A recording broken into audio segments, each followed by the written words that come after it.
በስመ አብ ወወልድ ወመንፈስ ቅዱስ አሐዱ አምላክ አሜን። ካብ እግዚአብሔር አቦናን ካብ ጎይታና መድኃኒና ኢየሱስ ክርስቶስን ጸጋን ሰላምን ምስኩላትኩም ይኹን። ፍቁራት አምላኽ ነዚ መደብ ዝትከታተሉ ዘለኹም እግዚአብሔር ምሕረት አብዚሑ ነዛ መዓልቲ እዚኣ ክንርኢ ስለ ዝፈቐደ ስሙን ዘለዓለም ዝተኸበረን ዝተመስገነን ይኹን።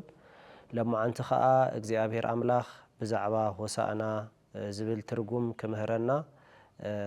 ማዕድ አዳሊልና ኣሎ። ኣብዚ ምስ ሓወይ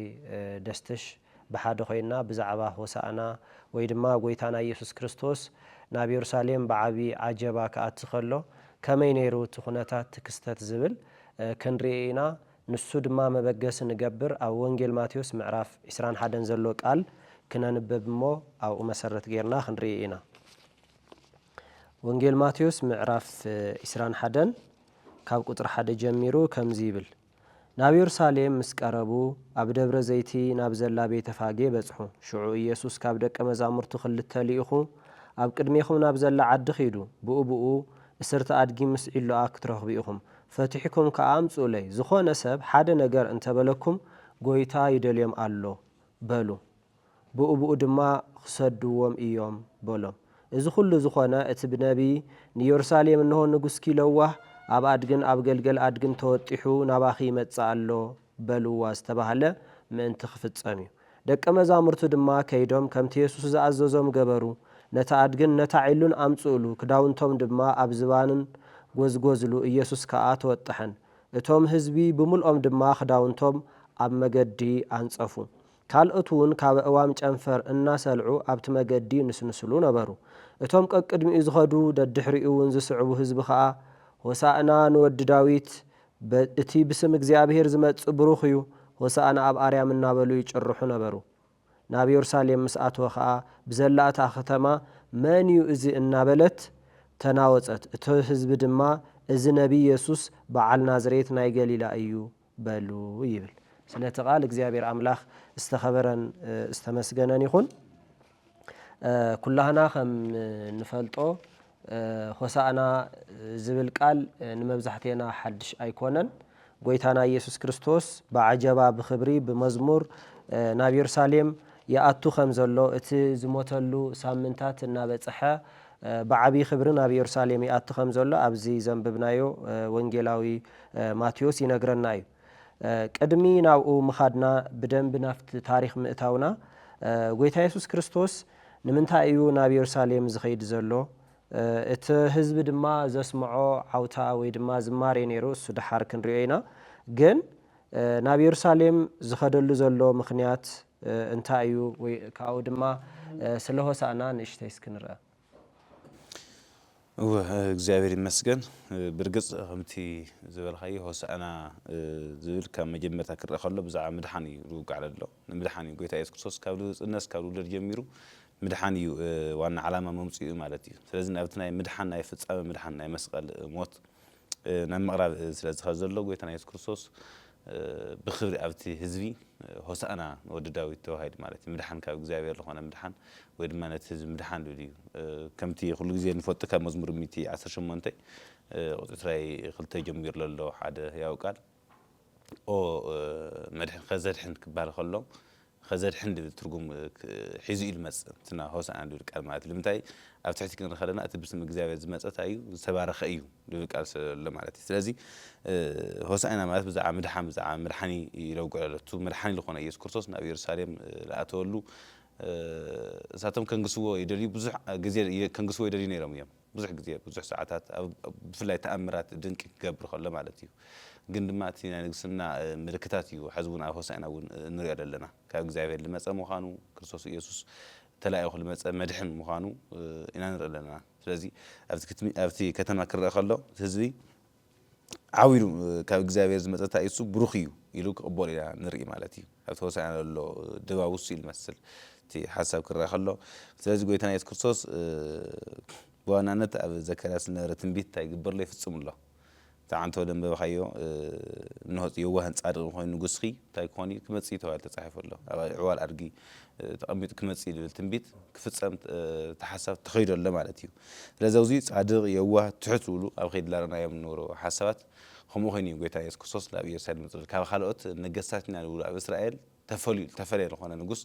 ኮይኑ ክመጽእ ኸልና ንርኢ ማለት እዩ። እግዚአብሔር ይመስገን። ኣብዚ ጎይታና ኢየሱስ ክርስቶስ ዋላ ክጅምር ከሎስ ናብ ኢየሩሳሌም ምስ ቀረቡ ኣብ ደብረ ዘይት ናብ ዘላ ቤተፋጌ በጽሑ እዩ ዝብል ዘሎ። ስለዚ ጎይታ ኢየሱስ ኣብዚ ናብ ኢየሩሳሌም እዩ ዝኸይድ ዘሎ ኣብ ገሊላ ጸኒሑ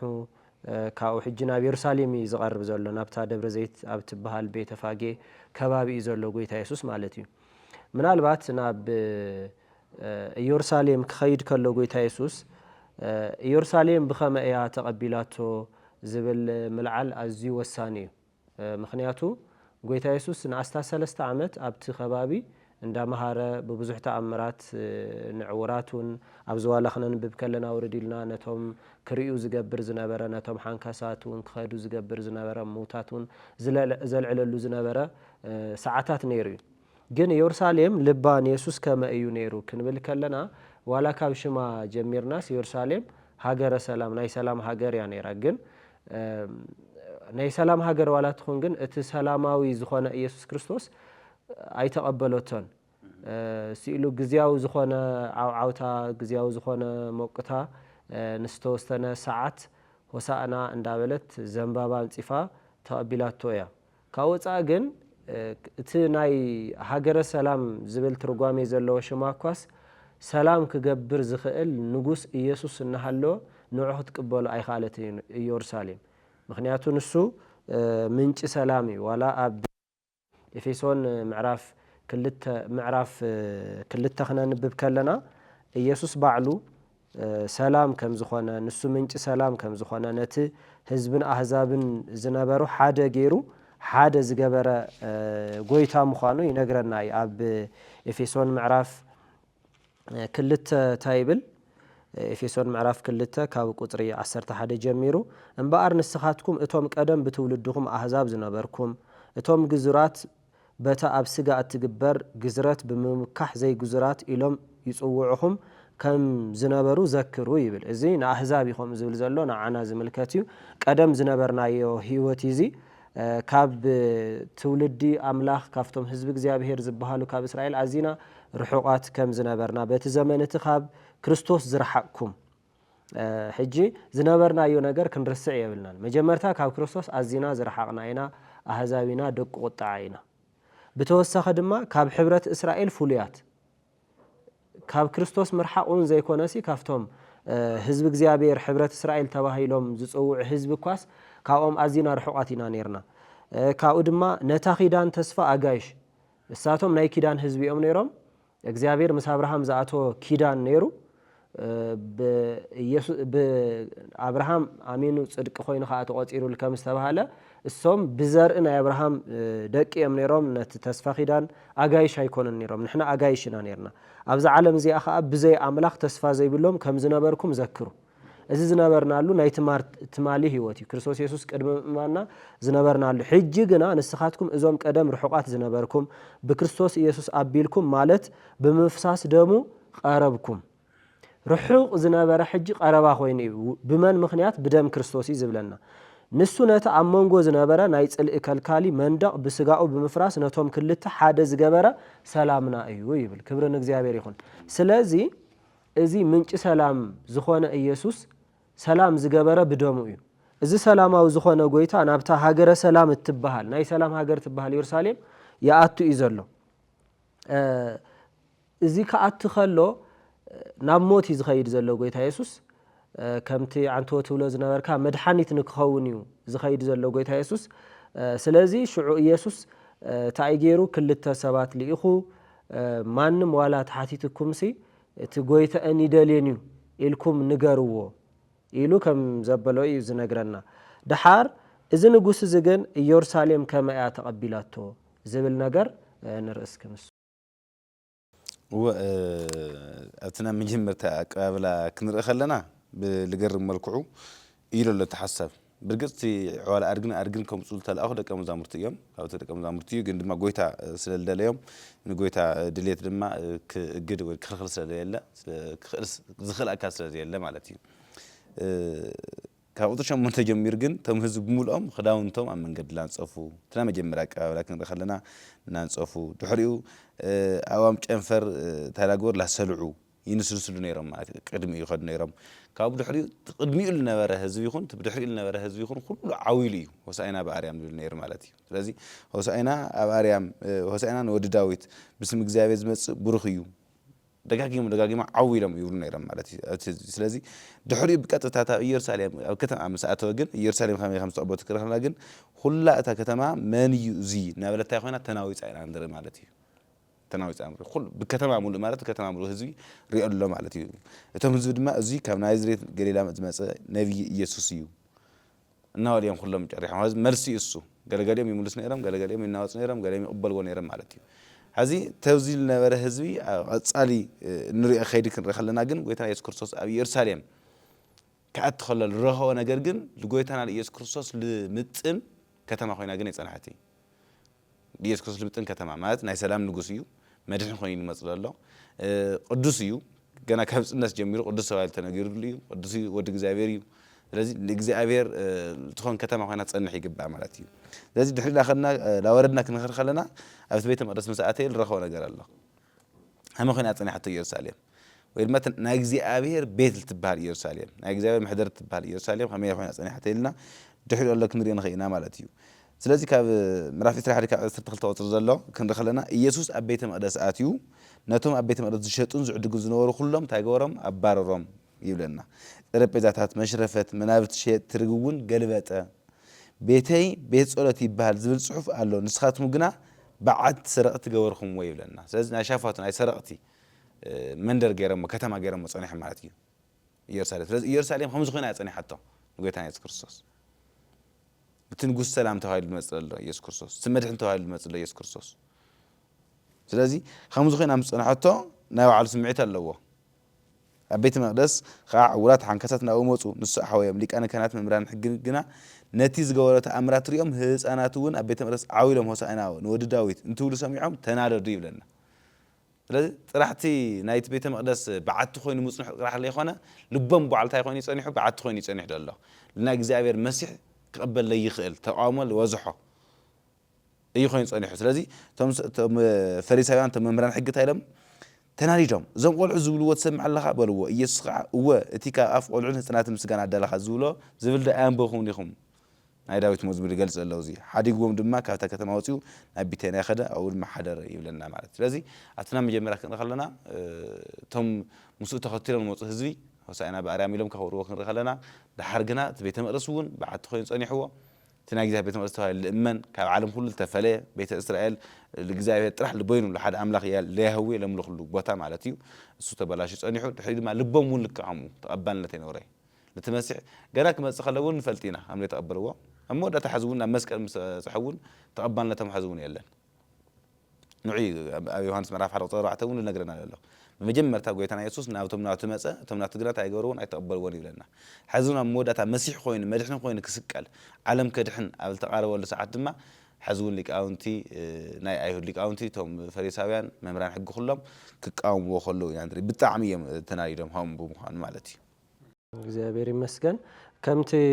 ዘልዕልካዮ ኣብ ቁጥር 10 ናብ ኢየሩሳሌም መስኣተው ኸኣ ብዘላእታ ከተማ መን እናበለት ተናወፀት ይዝብለና ኢየሩሳሌም ሕጂ ጥራሕ ዘይኮነ ኢየሱስ ኣብ ዝውለደሉ ሳምንቱን ተናዊፃ ነይራ ንዝክርተ ኮይና ድሕሪት ምልስ ኢልና ወንጌል ማቴዎስ ምዕራፍ 2 ክነንብብ ከለናሲ እቲ መድሓኒት ዝኾነ ኢየሱስ ኣብ ዝተወለደሉ ሰዓት ብዙሕ ምንዋፃት ነይሩ ግን عرفتي عللتا كون أب زجبألو ساعات منيو شبرتا خوينو مالت أما ساعات أبغيتا يسوس أبزن دحرينا يو أب أدقي توتحي إزمات زلوا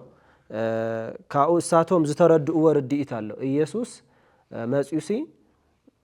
وتدرات حزو أتورات حزو مسيو كاب جزءات رومانات أزو توم كاب بارنت كاب نكيسار مجبار ناس أزجورهم بخمسة عينة رديت يوم تتصبيهم ما نيوز نجوس زي تي ناي كريستوس يسوع نجسنا الساتهم مسترد له مجدي كاليو مخنياتو زميرهم يوم أبزخن رأي خلنا عوي عوتاون نيرو كاو دما خدانهم انصفهم لي زبلنا كدان منصاف بناي اسرائيلاويان ባህሊ ናይ መወዳእታ ነቲ ትግዝአሉ አካሊኻ خدانካ ተንጽፍ ማለት እዩ ስለዚህ ግዝአና ዝብል ዓይነት حساب ወድ ዳዊት እቲ ንጽበየ ዝነበርና ንጉስ ምክንያቱ ኢየሩሳሌም ንጉስ ካብ ዘይህልዋ ነዊሕ ዓመት ያ ጌራ ዘላ ልዕሊ 1000 ዓመት አካባቢ ብዘይ ንጉስ ጸኒሓ ሕጂ እሱዲ መጽዩ በቃ ትንጉስ ንሱዲ ለአ بخمس عينت يا نكريستوس أبز تقبلات تخن رأخلنا مالتي سلازي أبزي كنستوعب زلنا جن حزبنا حجي هوسانا ندابل يزمريو تمزمور كفاتوا يخيليو جن ترجمو خمسة عن تون رئيزنا ورنا هوسانا حج أدحن هوشانا يزبلت ناي إبراهيم قال سلازي حج أدحن تمدحني تنستخان ديخا حج أدحننا دحنت نتصبح يكونن حجي كابت منش مدحانيت زخونا كاب كريستوس يسوس تقبلوا نجاري سلازي لموين حجي أدحننا الساعتهم جنات دحنت أو زي تفتأمل له ساعات يسوس أو زي تسأل له ساعات ندك ساعات بيجي أو زي خون له ساعات يوم حجي أدحننا يلوم ززارة وزلوا نحنات تاريخ تفتيمون ندحريت زلنا ساعاتنا مس كل التقوى ولا خنا الناس أترك لناس أين الرهبن ساعتهم جنا كريستوس يس أي تسألن أي موتن بتنبيت يوم كم زمت تسفاز جورون يرم نحنا تسفات تفتيموس كريستوس نفس ما عريجوسي أبي ما نبوت قميتوس لنا بجا أو زخون اللي ساعتنا زلنا سلازي حجي تدحنا تفتيميو كوانا كدانا خمس جرنا زرقحنا وزنبا وحيزنا أيكوننا كريستوس يس حجي نقبله قبل بنائي كمتي عنتو العلكاي زنبركا نابتم نهاتو وجن متى نساتهم جن أي تقبلون نستقبلوا بسمون زعمنو جن ولد أملاح نخانو مسلها ومسلزبل إذا نجوس إذا حجي نابل بنا نخمت أيو عف دجال بنا زنكو حكو حزلو مالتي إننا الساتهم جن أيستوعلون اتمت إزلو نجوس سقيلو كاب جزءات نايروما نت أزوت أمبر كبارنت سيطان كاب سألمات كفرد أملاخ ناس أزجبر نجوسيلهم أيكونن بترديت نص أيكونن ترديمو نحجون إذا سلامة وزخوان يسوع كريستوس نيورساليم كخدا خلو نايكن فر عملوه أي عقريات له مالت زي مزمور زي تغيرس عرب سقلاتس يسقل نابزول تغيري نجزياوي عللتا نجزياوي زماري نيرو أتاك أبابلا خنري خلنا عزيز سمعتاوي بك أدس زبل نجاري نيرو خنري خلنا مالتينا يسوع زخير زلوا نخموتي كم تنساتهم استتصبيوا أيقونن بفرس كما تسيلهم تتصبيوا كم نجوس بفرس زي كونه بأدقي كريستوس يسوع خير حدا نجوس إلهم ساتهم زحسبوا بفرس كخيد كله يسوع جن أبزخن رأي خلنا بعد قطوت حي يخيد كم زلنا أبزن رأينا لنا أزيل ناس كي أو بتوسخي نبي زكريا قدموا زتناجروا من أنت خفت أمي زبل أو كذا 4 حمشتن نركبنا تايلون السو أقدموا أو تنويت زكريا اسمع عرفت شعاته وقدرت شعاته بزعبة إذن جوس زي كزارب كله تاي صادق تحت مدحانيت زبلنا نركب مخنياتو بزعباز أقدموا تنويت تناجيري إذا دما بجكا نكريستوس نخالي إذا يوهبو يوز شمز مالتي صادق تحت مدحن زبل إذا خمينا نريا مصحف قدس هو كجمر خلو زكريا صوميلا أميتوهم الله تم وانا ثلاث نتوسات الله مالتي تحت بيت زكريا سون كابلس الناس جمير قويتنا يسكسوس ول تم قالت اليوم نات نجاري مصيام كبسراتاوي كجبريل جميرو كم ملائكة جميرو بعض قويتنا يسكسوس كيترفع مسكرناتو تم قالت اليوم يتكلم نيري مالتي إذا جانا كابلس الناس قويتنا يسكسوس قدوس ودك زعير خوينو خمس وعيو تناجر له مالتي دحريو دما كولد خلد ما مدحن قويتا نسون كريستوس تولد الله توهيلي تبصرات وين مالتي دحريو بعض قويتنا يسكسوس دما ماتيوس مرaf 11 وتعتراش مونتي حساب 3 زلو كن دخلنا بعض تناجري مالتي انا يوهن تحتن يلي سلاذ بلبي يوه تحتيه كلهم من عينعو انا تاغوركم كعرفكم يه عرفت ترخو يخم يلي سلاذ قال زي يوه لخونه تحت بلا لو قويتا خوينو نغوس خويني موصينا يسوع كريستوس لازم ندرزي كلا خول مالتي ስለዚህ ካብ መጀመርያ ጀሚር ክንርኢ ከለና እዚ ነገር እዚ መን ይገይርዎ ተልና እግዚአብሔር ይገይርዎ እግዚአብሔር ዓለም ብሙሉ ክድሕን ይደሊ እዩ ይቐኒ እግዚአብሔር ኩሉ ናይ ባዕሉ ክገብር ኩሉ ሰብ ማለት እዩ ባርኣይ መልክዑ ክሳብ ፈጠሮ ኩሉ ሰብ ኣው ክመጽ ይደሊ ስለዚ ጎይታና ኢየሱስ ክርስቶስ ጻድቕ ትሑት የዋ መድሕን ኮይኑ ኣብዚ ዓለም እዚ ክልእ ክገበረ መን እግዚአብሔር እዩ ስለዚ ካብ መጀመርያ እስቲ ለኣብነት ካብቶም بتنبيت قويتنا يسكسوس خميل كم ودما خميل خمل ولد كابل تنقول إسحاق مرات الشعة ترينا الوعلو زوم قلاز يوم دقيمنا نروحهم هنا مالتيو بتنبيت إسحاق معرف الشعة كأطري شدش جميرو كنر نخينا تقمت أمله تم قلات مالتيو كأطرش شدشان أطرش شعة تنزل مالتيو هتسان تولدنا ودون توهيبنا سلطان خاء أما أجور كون يبل بزعت سلطان كوجا خلص سلطان أما أجور كونيو سمو زلنا مخاري حيا الأملاخ أبو زعلم حلقة سلام تبارك سوعيو هاي سلام حلقة خوينو تايخوني كسوعيو كيف حد جميل كسع زعلم بفتحن بصدقن من أنت كأمان كتصنعان أو زفان داويتن أما نقصن عبيت جزعته كبزحيو نسلام ول مودات هايول مسألة إن قويت سراويت إجزاء نزج جورائي لذا إجزاء زلوا نايم الحان قناعات وإلما ودو يس كرسوس لذا عالم زين مجزاء ونقص خوينو الممسع نجور قناعتي إجزاء بمجمع تاع إجزاء نزي تاجر ولا مدي ولا معتي كنر خلنا لذي إساياس زيت بيزيك ناجر خلا مستعنته ذكرت مرات شعنته وطش عن الرناية صادق ناي سلام حلقة خوينو لمس لذي حزب بأرجي ممسوطة أيو لم تعب فرس لي مثلا لم تعب ناي نجستات كبر بالجالت في الإسرائيليين نفلتوا منها بمتهم الواجو مالتي بتحذر زمن على الله وجع عينة نريه خنا يدري ولا الله بأيهود زمان كأرم جميل والنجاسات كلهم كنا خلنا بفراس يوم الواجو بقصد يوم الواجو بالورور في العطات بالتفاعل ملك يوم الواجو كوجو اللي بلخولو طلعتهم كرحوا اللي بلخولو النجار مالتي لازم تعب فرس خويرو خم نجاسات لي مثلا كنا خلنا سلاماوي لخنا نجوسيو بأرجي توتح كم تصلح المعاتي أرجع تأميت كم تصلح سلام على خنا نقصيو بزح إن العلاء قلت توصلنا كواس خلت سطرح كل العلم خينا بعد ما سامي الملف إسراء حمشتي أو إسراء أبيجال جورت نجرنيا زي أبيجال لسؤال بتصح تجبو ما أصفت وين ما قطعت بنقص داويت مالتيو نعول مدحنينا لو داويت كتخد خلا أرجع توتح خينا لذي لو وجك كارو خلا داويت بأرجع موت أصف كر خلا مرسو تعيب بعد قبل ما تأسف تعينا سلام نجاري مالتي نايوه هنا نجاري مالتي لذي لو خلنا مفتوح وين معرك إلا لي أكل خلنا ما أي لا ريك لذي أبيجا كأرجو وريدا يا مستداويت سلام جراتو تنبر خنا تحت مالتي لذي السكن رخينا حرقون سمولة تتقاسنا أجزاء بس بتوالد تسوع وقد ما ينقص مراف 10 سلسة أطري 10 سلسة ونكن رخلنا خامن مالتي دقو تأرجم صلما نصد ما أرجي تقمت يبلنا ما تقامي تخدي يبلنا لذي بزح زي بأرجم مستعملات إسرائيل لم تأيو ناي سلام لخنا أكلي مالتي سلام على نقصي سلز قويت رئيس كرسوس أول أرجو ما أرجم تقام تأيو ناي سلام نقصي لأتلا لا تكتمه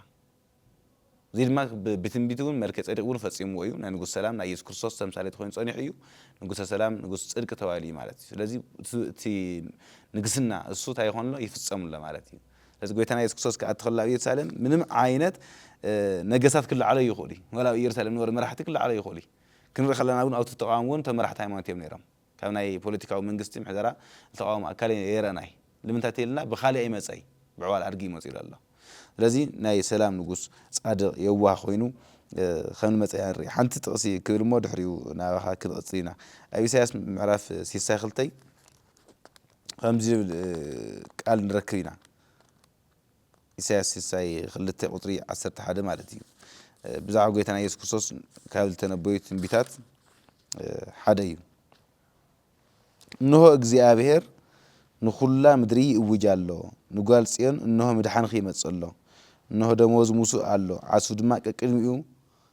الله بلوا نساتهم ما እግዚአብሔር تبزهم قدوس زي تبعلم كسوعيهم نسخون تدلايتن زي تحدق كتما تبارك تصوعي خي نبلي متصمات لذا قويت آيات كرسوس ويدمان يرساليم كما تخلها مدحانا خم القرابة مدحانا خم القرابة إلى الله مسكال بيزانت مدحان لبوها النجارة تايخون لهم قريب ولا مالتي لذا في السامة زي اللي مقرابي قويت آيات كرسوس أمنا مودة أجلوت تمرس لا يرساليم نات الله أنا مودة أجلوت أورزي وديو أبو المخباري هذي قريب ولا مالتي لذا كما تخلها يرساليم مدحانا خم القرابة لمنجار حليف دما ده حان ريكون خديو تنبيتاون يرسالم لك نجرا حزنن تحقوسن كجلص يموت الله زي عصير مالتي تحقوس مالتي بمسكل رخوا فرلوا فروكر بمسكل ببيزانته بزحت كدحني كورسي زي يرسل عندما تزغبا ነገር ነግርዋክ خديكبا مالتي لذي بزي منفس زي لا يرسالم قلت رايس كسوس كاتخلن ري مالتي እግዚአብሔር ይመስገን ጽቡቅ እዩ ጎይታ ኢየሱስ ክርስቶስ ሕጂ ምናልባት ኣብዚ ዘመን ዘለና ንድሕሪት ምልስ ኢልና ክንሓስብ ከለናስ ስለምንታይ ግን ኢየሩሳሌም ዘይተቀበለቶ ኢልና ኣብ ልዕሊኦም ንፈሪድና መብዛሕተና ሰባት ማለት እዩ ዝኹሉ ተኣምራት እናርኣየ ዝኹሉ ፈውስ እናርኣየ ስለምንታይ ዳበልና ንግረም ሰባት ንህል ንኽእል ኢና ግን ኢየሱስ ዋጋ ከፊሉ በጃ ኮይኑ ኣብ የማን ኣቦ ተቐሚጡ ዝኹሉ ተወዲኡ እንዳሃለየ ኳስ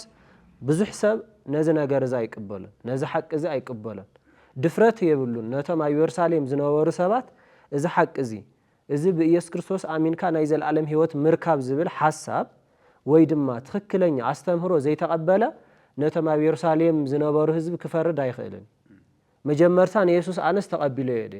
ኣሚነዮ ደ ከም ሕጂ ብዙሕ ግዜ ሆሳዕና بزحزن مجدي مس سيا مس زنبابا هوسانا لما أنت أسير كادو لما أنت أصابعتها أو رأسها أسير كادو قال زبلي زتحز مالتي مبزحتي محبر سبنا خنري خلنا اتقان دقن هوسانا نتحزو مستي أسيرنا يو دحرسو منديو قال أطمع بيلنا كاب صبح نسندو زي كونسي هوسانا مس يسوس زتحز حجي كدحن زخل المدحانيت ماتيلو قريب له اسك حدنا امنت نسخاس دغس دغس كانول زغجت غير كامرعها مرعها سب انت زي مصي تزعدم كاي اكل بتعامي تحزن يخا እግዚአብሔር ከአብ ወዱ በኢየሱስ ክርስቶስ ዘዳሎ ናይ መድሓን መገደ አሎ እዚ ዘዳሎ መድሓን እዚ ንኹሉ ሰብ ይዓዲሙ ንኹሉ ሰብ ማለት እዩ ሓደ ወዱ ክሳብ መሃብ ንዓለም ክንደዛ አፍቀራ ስለዝብል ንዓለም ኩሉ ዘዳሎ መድሓን አሎ ነዚ መድሓን እዚ ነዚ ግብጃ እዚ ተዓዲምና እንደሃለና ዘይ መምጻ ወይ ድማ ዘይ ምትራፍ ካብዝን ለዓልን እግዚአብሔር ዘሕዝኖ ነገር የለን ንሕና ከናውነት ንስኻ መርዓ ጌርካስ ካብትናሃትካ መርዓ ሰብ ተሪፉ ኣይመውትኒ ወይ ኣነ ድግስ ጌራ ካብናተይ ድግስ ሰብ ተዘይመጽዩ ምንም ዝመውት ነገር የለን እግዚአብሔር አቦ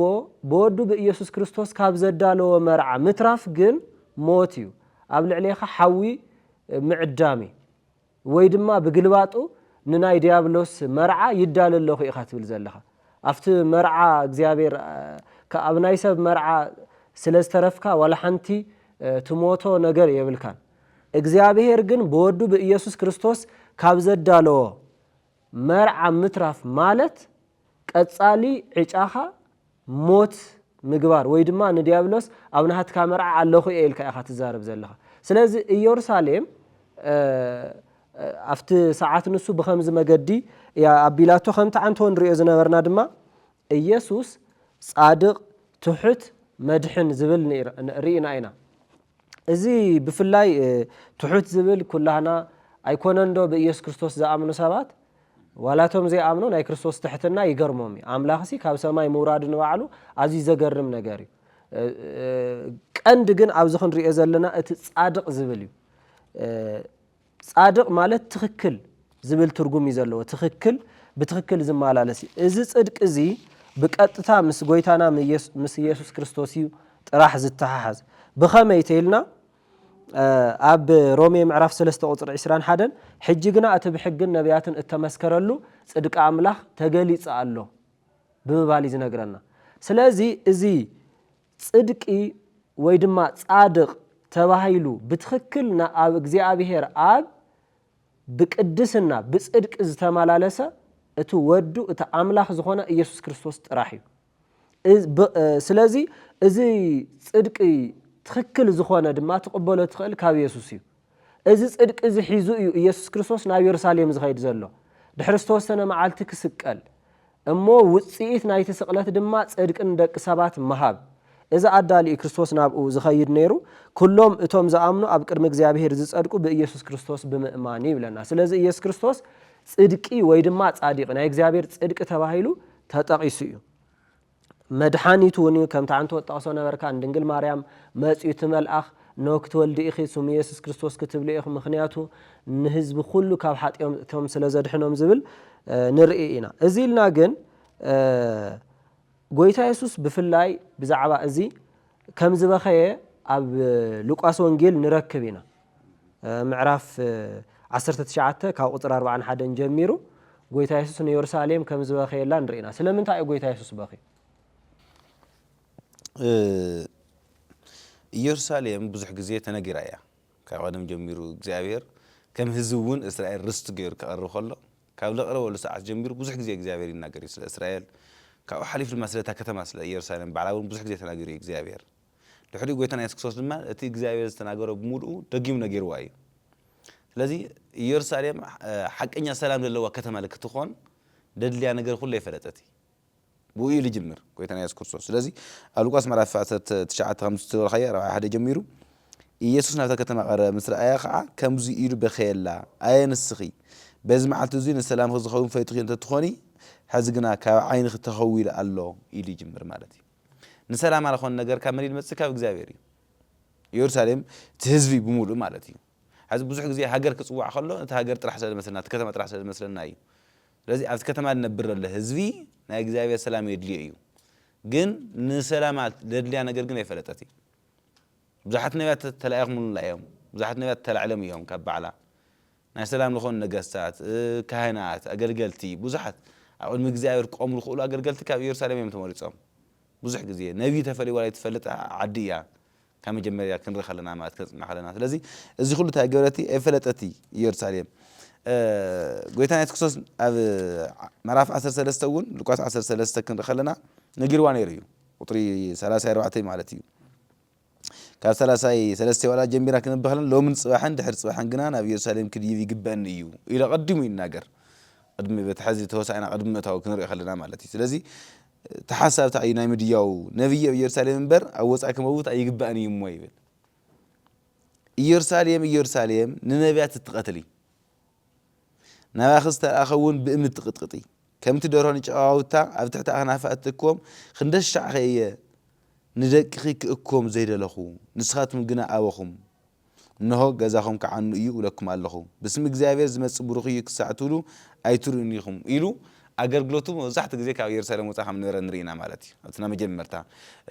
ናዝሬት እውን ባዕሉ ክንርኢ ንኽእል ኢና ተኣምሪ ድንቂ የገበረ ካብ ናዝሬት ኣብ ዓዲ ስለ ተኸበረ ነብዩ ዓዲ ኣይኸብሪ ብዝብል ማለት እዩ ስለዚ ኣብዚ ቃል ክንርኢ ከለና ኢየሩሳሌም ፈጺማ ሰላም አልኾነ ነገር ታይ ገበረት የስተውዕለት ኢየሱስ ክርስቶስ መጽኡ ተወሊዱ 30 ከባቢ ዓመት ጸኒሑ እዩ ኣብ እስራኤል ግን ክሳብ ዝዓመታት ዝዋላ ባዕሉ ተሰቢክዋ 3 ዓመት ሙሉእ ሰቢክዋ እውን ኢየሩሳሌም ንሰላም አልኾነ ነገር ታይ ገበረት ኣይደለየት ኣይኻለት ኢየሩሳሌም ኣብ ተቀበለትሉ ሰዓት ሉቃስ ብፍሉይ ካብቶም ካልኦት ወንጌላውያን ወሲኹ ዝጻሓፈ ነገር ምዕራፍ 19 በዓል ክንርኢ ከለና ኣብ ቁጥሪ 38 ዘሎ ቃል እዩ እቲ ብጣዕሚ ንገርም እንታይ ይብለና እቲ ብስም እግዚአብሔር ዝመጽእ ንጉስ ብሩኽ እዩ ምሰለስ ሰላም ኣብ ሰማይ ክብሪ ኣብ ኣርያም ይብል ሰላም ኣብ ሰማይ ልብል ኣብዚ ወሲኹ ኣሎ ሉቃስ ክልቲኦ በዓል ይርከብ ምዕራፍ 2 ሉቃስ ምዕራፍ 2 ካብ ቁጥሪ 8 ጀሚሩ ክንርኢ ከለና ሰላም ኣብ ሰማይ ኣይብለናይ ክብሪ ንእግዚአብሔር ኣብ ሰማይ ሰላም ድማ ኣብ ምድሪ ይኹን ንኹሉ ደቂ ሰብ ይብል ማለት እዩ ስለዚ ሰላም ይኹን ክባል ከሎ መጀመርታ ክመጽእ ከለዉ እቶም ጓሶት ብታሕጓሶም ተቐቢሎም ወለ ኢየሱስ ክርስቶስ ስለዚ ጓሶትን መላእክትን ኣመስጊኖም እዮም ተቐቢሎምዎ ስለዚ ሰማይ ንምድሪ ኩሉ ታይ ኮይኑ ኣሎ ሰላም ኮይኑ ኣሎ ሰማይ ምድሪ ኩሉ ክቕበሎ ዝግባእ መድሕን መጽኡ ኣሎ ማለት እዩ ክንርኢ ከለና ማለት እዩ ኣብ ሆሳዕና መዓልቲ ግና ሰላም ኣብ ሰማይ ይልዎ ንምንታይ ኢየሩሳሌም ተቐበለቶ ንሰላም አልኾነ ነገር ዘይፈለጠት ስለዚ ኢየሩሳሌም በለይ ምቕባላ ሰማይ ግን ተቐቢልዎ እዩ ብክርስቶስ ታይ ሃም መጽሎ ሰላም ሃም መጽሎ ብክርስቶስ ታይ መጽሎ እዩ ሰላም ይመጽሎ እዩ ልዩ ሉቃስ ኣብ ሮሜ ምዕራፍ 5 ቁጥሪ 1 ምስ እግዚአብሔር ሰላም ኣለና ልብል ድሕሪ መስቀል ተጻሓፈ ጽሑፍ ስለሆነ እዩ ስለዚ ኣብ ሆሳዕና ኢየሩሳሌም ሰላም ምስ ኣብየት ሰላም ኣብ ይኹን ኢሉ ኣብ ሰማይ ይኹን ኢሉ ኩለን ኣብ ሰማይ ገይርዎ ሉቃስ ክጽሕፍ ከሎ ብደንብ ይጽሕፍዎ ዝረይዎ ሰላም ኣብ ሰማይ ክብሪ ኣብ ኣርያም ይብሉ ነበሩ ኢሎም ስለዚ እሳቶም ክብሩ ከለዉ ሰላም ኣብ ሰማይ ክብሪ ኣብ ኣርያም ኩሉ ኣብ ኣርያም እዩ ኣብ ምድሪ ልብል ይንረኸብ ኢሉ ምንታይ ሆሳዕና ተቐበለቶ እዩ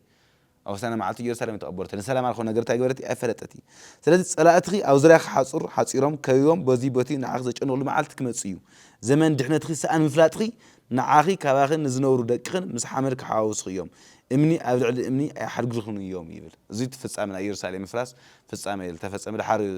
احنا خذ خوينا كنفطين خلينا شو عقب بتنبيت كويتان يتقصص تناغرت تنبيتي مالت لذي خلتنا قراو زيرو والله تقدمتي سلام خي تاي قبرخي يفلتخي نسلام خلو خون نجار ينفت بزح سب لسلام خلو خون نجار يفلتي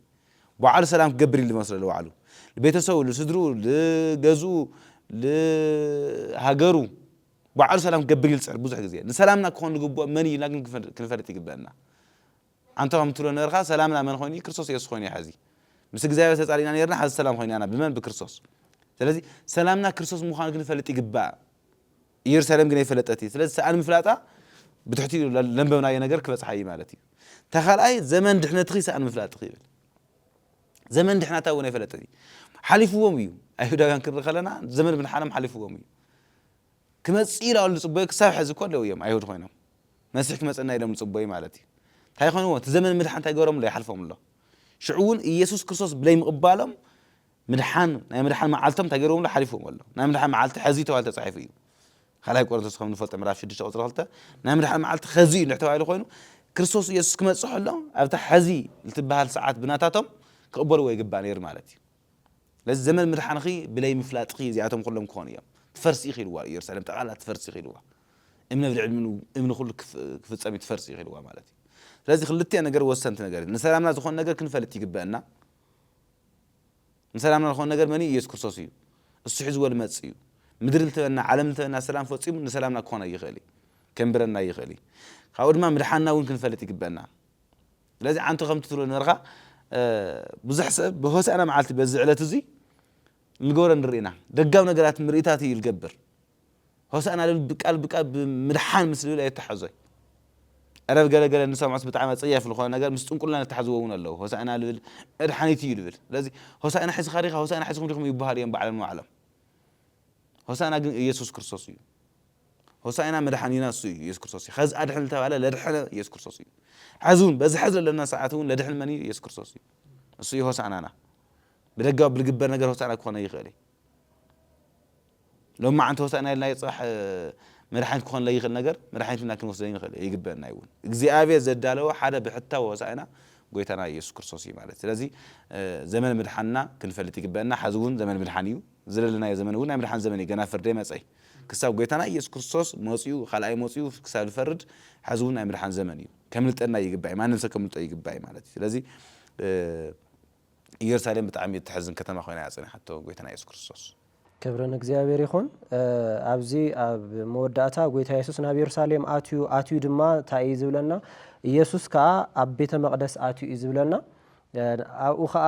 መጀመርታ አጽሩ ቤተ መቅደሱ ናይ ሸፋቱ